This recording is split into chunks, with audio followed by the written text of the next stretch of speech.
Hi everyone, welcome back to Crochet Rocks. Tracy here, and this is another Open With Me book club.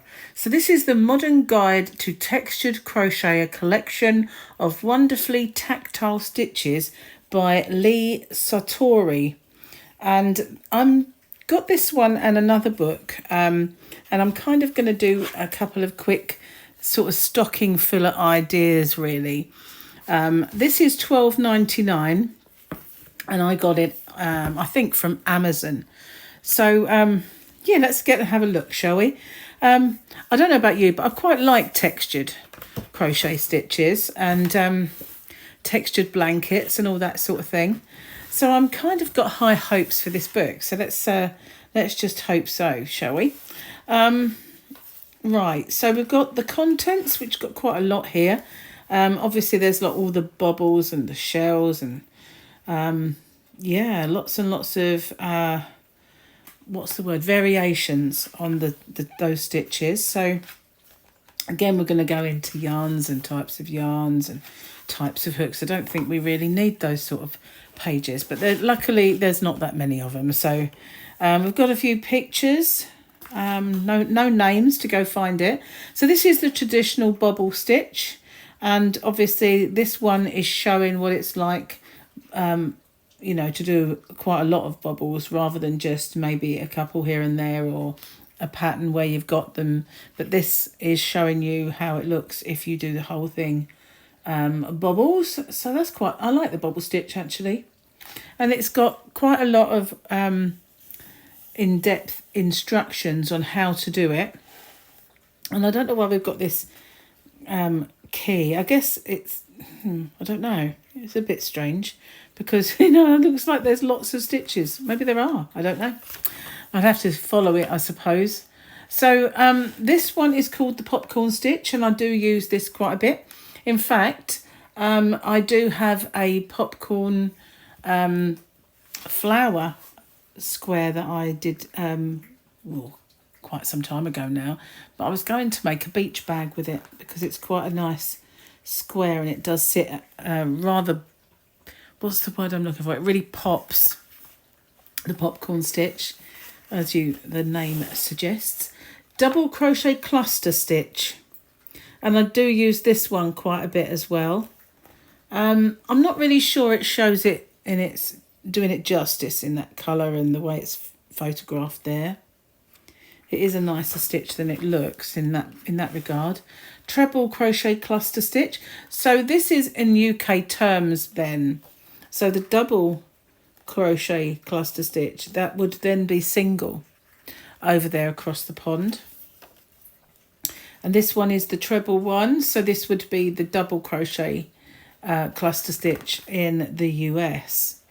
More familiar with that one, I guess, but that's rather than, see, I've only used them really in kind of squares or making a pattern of some sort. I've never really done a whole blanket full of it or a whole piece of work full of it. It's only been, those stitches have been kind of used to make something. But that's what it looks like if you did a whole section. This is the double treble crochet cluster stitch. Now try saying that. So it would be like the single double crochet cluster stitch if you're across the pond then. So there's lots of these. Puff stitch. Now this person has puff stitch problems the same as I do. And that is that they tend to lean for me. And some people, when they do their puff stitches, they're all sitting upright and they look lovely. But for me, they do lean. They do this. And it's always put me off of doing it because it's just not uniform and neat. But for some people, they are. Just not for me. Shell stitch. Okay, I quite like it as a shell stitch without gaps. We've got picot stitch. Okay, that's very, very fluffy, isn't it? Almost looks fluffy without being fluffy. Quite like that one. This is how, I mean, I've used them in the past, you know, maybe have a bobble or whatever. So this is this is called Emmy's Cushion. So it's showing a few of those stitches that they've put up so far, but put into a project. And we've got another little section. This one's called Spring. Can't do it yet then.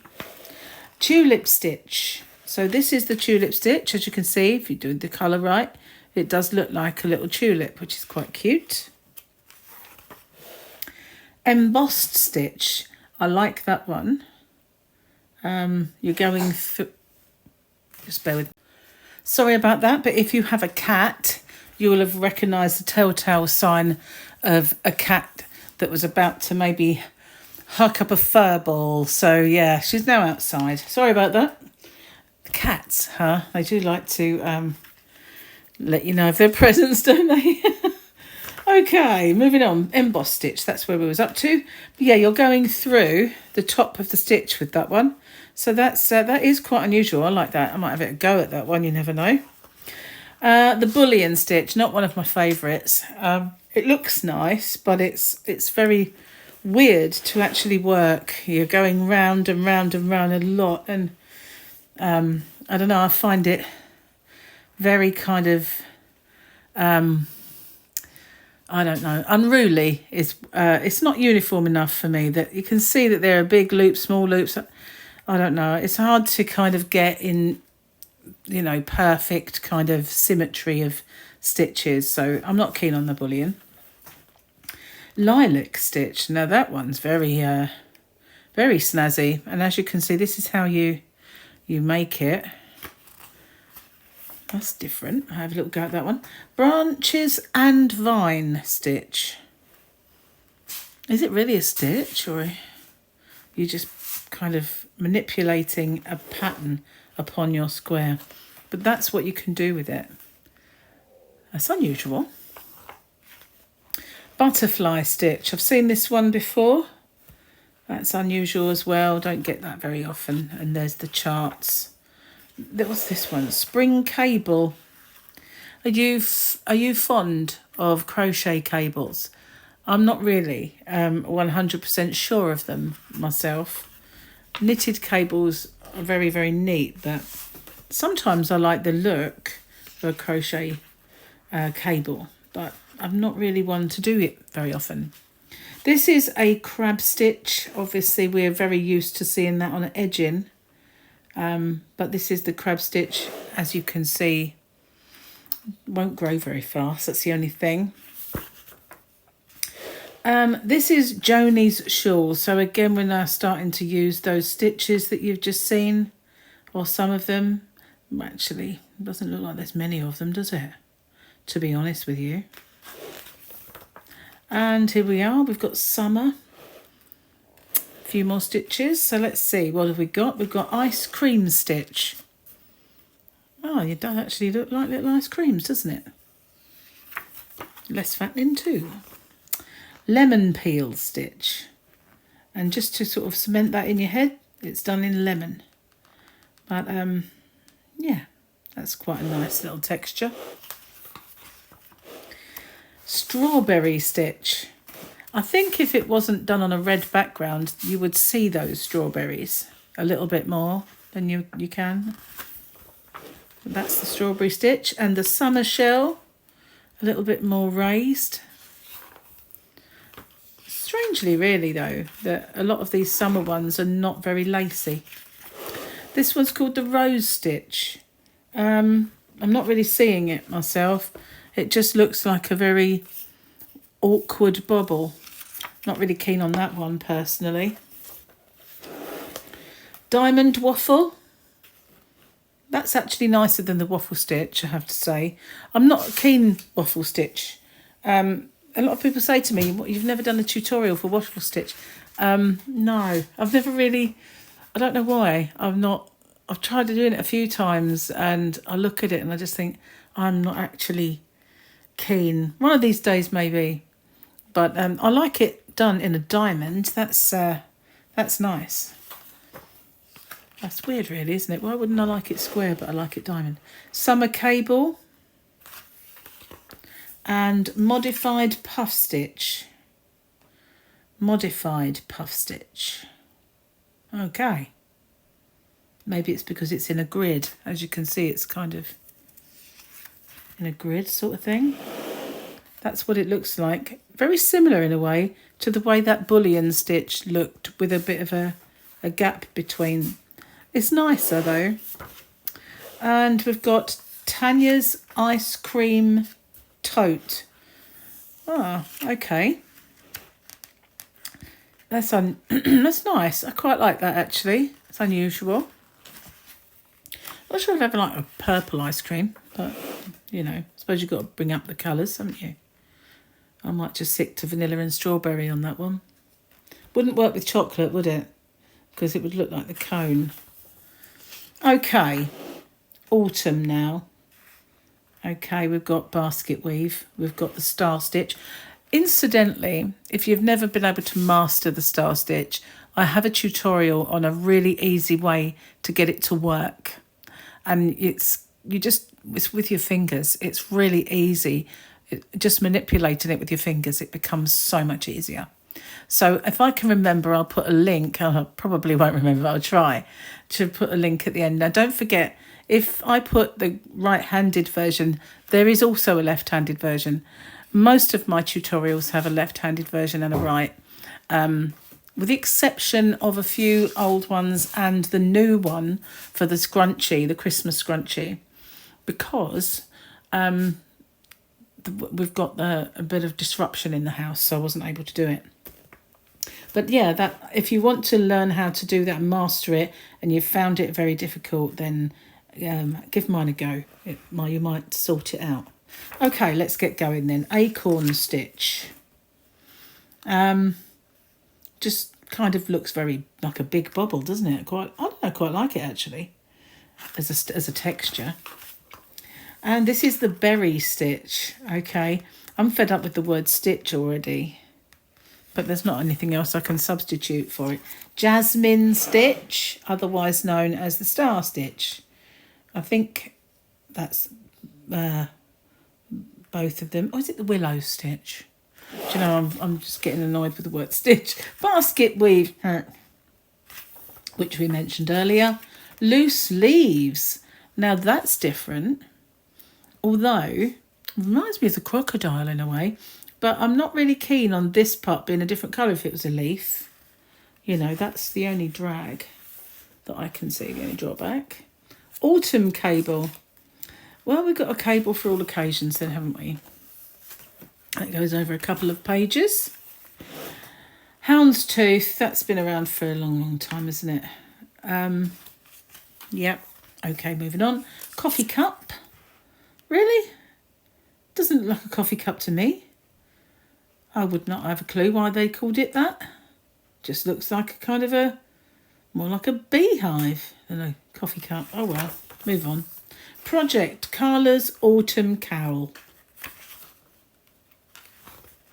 Now we've got winter, and we've got some lovely winter yarns. That does look like Boho Spirit. And what's it called? That rib stitch. I quite like that one. I think I've probably used it 20 million times. Spiky spuff. Spike puff, not a spiky spuff. That's nice though. I like the way that kind of twists like that. Oh, look. I quite like that one. Spike puff. Spike puff, not spiky spuff. Oh, here we got the waffle. See, sometimes it looks nice. It's not too bad there, does it?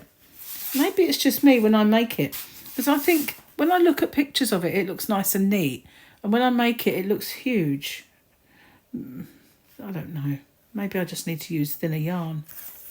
Don't know. Smaller hook. Frosted bubble. It's only got a white bit on top, so really, yeah. It's just a bubble stitch. I don't get that. Feather stitch. This is very, very nice, isn't it? I like this stitch, but I feel like it'll catch. Do you know what I mean? Because it's a little bit leggy. I feel like they will get caught. But it does look very effective. Winter cable. Cable for all seasons. embossed holly. I think some of these stitches are not really stitches, they're just ways of putting things together. Anyway, snowflake, nah, not really keen on that one. It's a bit too uneven for my liking. And there we go. We have, I think, reached almost the end. This is the Aurora frosted beanie with the frosted bobble. And there it is. That's what it looks like on said bonce. And then we've got the other bits, and oh look, more books. Might have a look at that later and see which ones I want to have a look at. So there we go. That is the Modern Guide to Textured Crochet, a collection of wonderfully tactile stitches by Lee Sartori. What do you think? Do you think it's worth the money? When you consider that you get a magazine and it's upwards of £10 now, you can get them sometimes, if you're lucky, $9.99, around about that price. So you're getting a book which will fit on your shelf and not get torn, well, not easily. And it's got lots and lots of patterns in it. So $12.99, is that a good price? Personally, I think books should be £10. I don't feel like crochet books, knitting books should be more than that. That's how my personal two penneth on that one, or £10 on it. But you know, they are about, some of them. So yeah, let me know what you think. Sometimes I feel like that there's a few in a book and then there's just loads making up the numbers. But in this one, there's quite a lot that I have to say I quite like. But they all do kind of stretch a point, don't they? Like not just having a bobble, but having a frosted bobble, and you know, it's kind of the same stitch basically. But you know, you might like it a little bit different, so but they could put that as a variation. Anyway, it's just a small point, but tell me what you think. So if you like it, that might be a little idea for a gift. So thank you for watching. And I will try my best to remember to put that link at the end. Anyway, stay safe and I'll see you on the next one. Bye for now.